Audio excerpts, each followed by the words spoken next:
Good morning. My name is Corina Ene. I am with the Office of Federal Programs at the State Department of Education.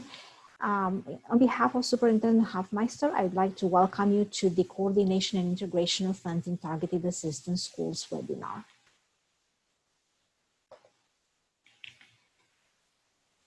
The first question that one should ask is, coordination and integration of funds important? When schools braid funds together from a variety of sources into a comprehensive framework, they have a better chance of increasing the academic achievement of all students. To encourage this approach and better leverage all available funding, a targeted assistance school has the flexibility to use Title I funds in coordination with state and local funds as defined in ESCA Section 1115B2. The same section requires that Title I targeted assistance plans be developed in coordination and integration with other federal, state, and local services, resources, and programs, and outline the ways in which funds are to be braided. When you start developing the narrative in Section 4 of the Targeted Assistance Plan, in order to meet the Oklahoma State Department of Education expectations, this section must describe how sufficient resources, for example, physical, human, time, are leveraged to improve the student outcomes, how funding streams are leveraged to connect the reform strategies developed, how the school will meet the intents and purposes of each funding source, and how funds from Title I Part A and other state and federal education programs will be used to meet the intent and purpose of the programs. To improve student outcomes, school leadership should assign sufficient teachers in a classroom such that the class size is manageable and effective instruction can take place. Should hire effective teachers and train the existing ones to become highly effective to improve the academic achievement of targeted assistance students. Should allocate sufficient funds to make a difference in improving student outcomes. Should invest sufficient time to see improvement in student achievement rather than chasing new strategies every year. After developing the reform strategies that the school described in Section 3 of the Targeted Assistance Plan, school leadership should appropriately allocate the available funds to support all these strategies. Avoid committing to too many strategies if the funding streams can support only some, but not all the reform strategies.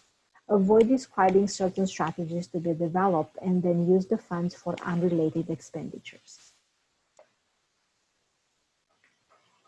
Meeting the intents and purposes of each funding source. Although various funding sources are allowed to be braided in targeted assistance schools, the intent and purposes of the contributing funds still must be met. The targeted assistance plan must describe how the school meets the intent and purpose of each funding source, not only of some funding sources that contribute to the program. The intent and purpose of each funding source does not necessarily have to be met using the respective federal funds. For example, a school district transfers Title II Part A funds into Title I Part A and uses all the funds in its targeted assistance schools for hiring remedial reading specialists. All the remedial reading specialists do not fall under the allowable uses of Title II Part A. The intent and purpose of this program is met by using state funds to provide stipends to teachers for attending professional development activities during the summer. Using Title I Part A funds and other state and federal funding sources. To increase student achievement and improve the conditions of learning in the school, targeted assistance schools should coordinate the use of Title I Part A funds with other federal funds, such as IDEA, Title II Part A, Title III Part A, competitive grants, etc., to support the reform strategies. Should coordinate the use of Title I Part A funds with other state and local funds, such as state aid funds, donations, fundraisings, etc., to support the reform strategies. Should unify all the human, material, and financial resources for the common purpose of raising student achievement by providing a safe and healthy school environment where all students can learn.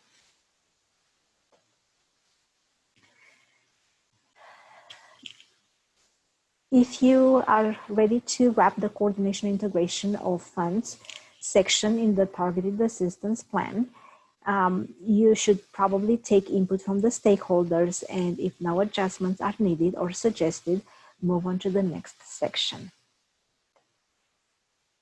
Before I end the presentation, I have some helpful hints here for completing the plan as a PDF document. You must use either Adobe Acrobat Reader, which is a free application, or Acrobat Pro, which requires a license to be purchased.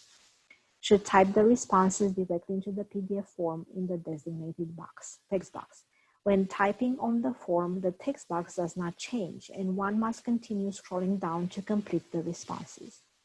Cannot paste into or attach graphs and charts to the form. You may upload graphs and charts in the grants management system in addition to the template. However, if that is your plan, the graphs and charts should be converted to PDF documents. If you have any questions, I have my phone number and email address on the screen, or you can contact Debbie Pham, who is the school-wide and targeted assistance state coordinator. I'd like to thank you for watching this webinar, and until next time, you have a good day.